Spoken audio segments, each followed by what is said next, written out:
everyone! In this video, I'm going to talk about the Namtan situation and her statement regarding it, Nana's court testimony, Freen clocking haters, Becky's recent live, Charlotte's update, and a few discussions around the Shade series and some of the issues surrounding it. Let's get into it. Let's start with the Namtan situation because this is probably the biggest topic right now. So, there are a couple of videos circulating online. One of them is from a recently aired show where the MC, Madam, is being very physically touchy with Namtan, and she visibly looks uncomfortable, at least to me and to a lot of other fans as well. Her body language is pretty loud and it reads as discomfort. Now, Namtan did release a statement about this, which I'll get into in a bit. But first, this has sparked a huge discussion online. Some fans asked whether this kind of behavior is a cultural thing in Thai shows. Some fans have outright called it sexual harassment, and many others are strongly criticizing the behavior regardless of context, even pointing out that the MC being gay is completely irrelevant here. And I agree with that. Whether someone is gay or not doesn't matter. The issue people have is about personal space and boundaries. I'm not sure about her pronouns. Namtan used she, so I'm going to go with that. I'm going to be honest. Watching the clip, it definitely felt like she wasn't respecting her personal space. Now, I didn't really know much about this MC before, but looking into it, she's actually quite well known in Thai queer media. She responded to the backlash over another show, and her response was pretty dismissive to many fans. The full video is around 3 minutes long, so I can't include it because of copyright, but I'll briefly summarize what she said. She started off by saying that most of the backlash is coming from foreigners, specifically international and Chinese fans, and that they're making an issue out of nothing. She also claimed that Thai fans are defending her in this situation. She said some people even tried to help her by posting pictures of her dressing as a woman from an old movie. She then went on to say that the backlash is because GL fans don't like men, especially when men interact physically with actresses. And while I do think there can be some truth to that in certain situations, I don't think that's what's happening here. Fans aren't upset just because they're upset because it looked like she crossed a boundary. She also brought up the point that fans themselves pay for physical interactions during fan events. But again, that's completely different. Those are controlled environments with consent and clear boundaries. That physical contact is usually very, very brief. This situation didn't come across that way. She did say that she would sit further away from Namtan in future interviews, and she also apologized if she felt uncomfortable. After all of this, Namtan came forward and posted an official statement in both Thai and English. In her statement, she clarified that she did not feel uncomfortable or uneasy at all in that situation. She explained that Madam is a senior in the industry whom she deeply respects, almost like a queen figure. She also clarified the cultural use of terms like may or mother, saying that it's a respectful and affectionate way to address admired seniors in Thai culture, not something literal. She added that she has met Madam multiple times before, and the physical contact people saw was simply a gesture of warmth and familiarity, like between siblings or an elder and a younger person in a family. According to Namtan, there was no bad intention at all, and she sees her more as someone who cares for her like a younger sister or even a daughter. At the same time, she acknowledged the concern from fans and thanked them, while also apologizing for not addressing the situation sooner. She mentioned that cultural differences can sometimes lead to misunderstandings, and that's exactly why she wanted to clarify things before it escalated further. She also asked fans to continue supporting her in a way that doesn't harm others, and to express their opinions with kindness and respect. It's good to hear directly from Namtan that she wasn't uncomfortable in that situation. At the same time, I don't think fans were reacting out of nowhere or trying to create drama. From what I've seen, most people were concerned and protective of her. The reaction came from how it looked. Now, this situation has blown up so much that there are so many opinions going around. I don't even know what to say anymore. When I first saw the video, my immediate reaction was that she looked uncomfortable. At the same time, since Namtan herself has clearly said she was comfortable, I think we should take her words at face value. What fans are not liking about this situation is how, after Namtan posted her statement, some people who were completely silent before suddenly showed up and started calling inner fans crazy for speaking up about this. They're saying inner fans don't respect the culture, that they're toxic, and that they're forcing their opinions on others. And honestly, I can't believe I'm saying this, but even the Chinese fans, who spoke up about this first, didn't seem to have bad intentions in this situation. As a non-Thai fan myself, I'm a bit offended because fans reacted to what we saw, right? Some people are not ready to accept the fact that two reactions can coexist. At the end of the day, what matters most is how Namtan herself felt, and she's made that very clear. So yeah, a messy situation, but at least we got clarity from her side. Moving on, let's talk about Nana, because she's now officially part of our GL community too. She went for her court trial yesterday, and here's everything you need to know about the situation. Back in November last year, Nana was at home with her mother when a man, referred to as A in reports, broke into their house. In Korea, identities are usually kept anonymous, which is why he's called A. He was armed and threatening them, demanding valuables. Nana was in her room when she heard strange noises, her mother struggling. When she came out, she saw him choking her.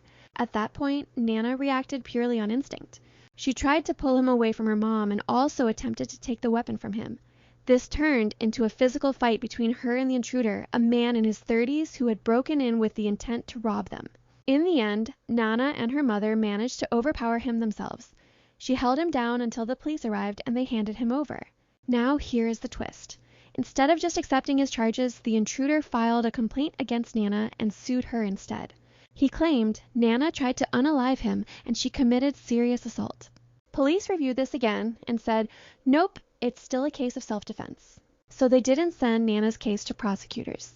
Now intruder is saying in court that even though he admitted he broke into the house, he claimed, I didn't intend to rob, I didn't bring a weapon, and there was no assault. He's downplaying everything and denying the seriousness of what he did.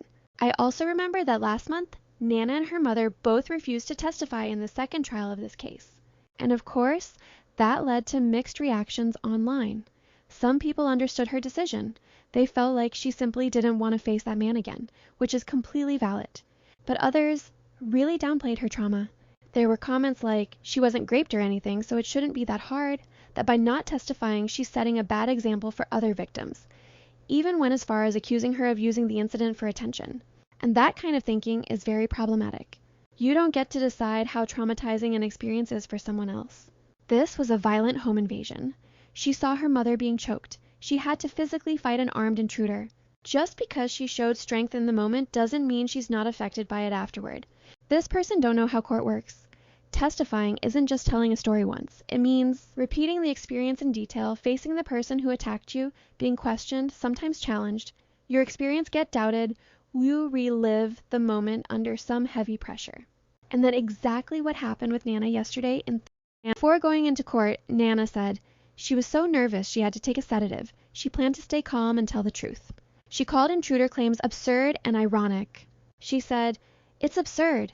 It's ironic that I'm here. If I speak honestly, a proper verdict will come out. When she saw him in court, Nana couldn't hold back and said, are you having fun? Look me in the eye. The judge told her to stay calm, but she replied, it's impossible not to be agitated. In her testimony, she explained everything step by step. When asked about the fight, she didn't remember how long it lasted, but it felt very long in that moment. Nana made it clear this wasn't just physical. It deeply affected her. She's dealing with serious trauma. She feels like the situation is being dragged out unnecessarily. She said, we're being victimized over and over again. She even this to his attacker said, please stop this already. I hope the sentence doesn't become harsher. Reflect on what you did. That's interesting. She's angry, but also wants this to end, not escalate further. In her mother's testimony, her mom confirmed she went out because their dog was barking, found the man with the weapon. He choked her. Her only thought was, my daughter is in the room.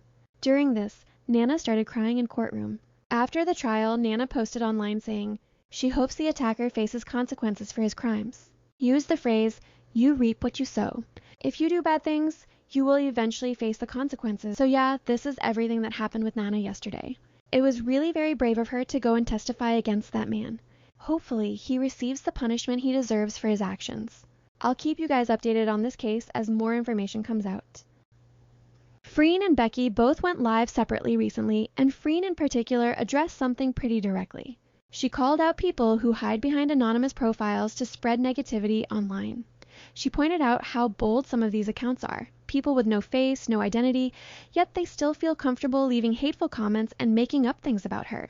She said, some people leave mean or nasty comments, but when you click on their profile, there's no picture. You don't even know what they look like. It feels scary. You have no idea who they are, yet they still throw hurtful words at others. But it's okay. Don't be afraid. These days, technology is very advanced. It can figure out what they're using, where they are. It'll be fun. Very fun. Meanwhile, Becky also went live yesterday. She talked a bit about the Air series and some future schedule, briefly commented on the Cranium series as well. Since the comments were turned off during the live, fans are mostly guessing that her comment was related to Cranium.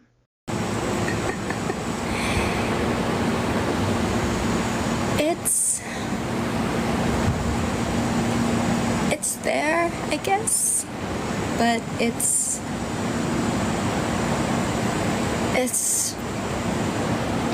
not really up to us yet.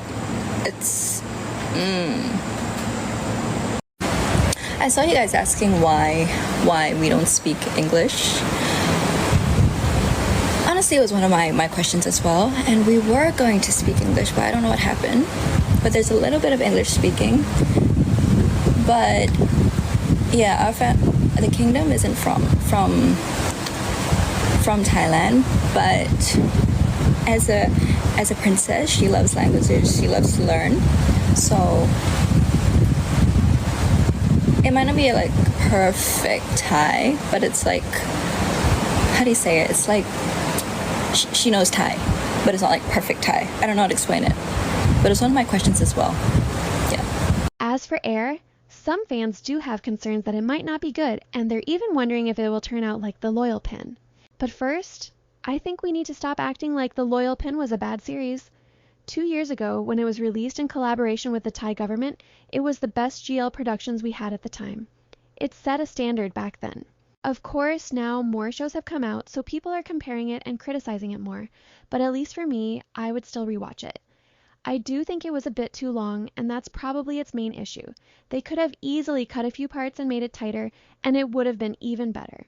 That's why some people find it boring, but other than that, I don't really understand the hate it gets. I love a period GL. Fans are also upset about Water series. Every week, I see discussions about how they changed or cut things from the novel.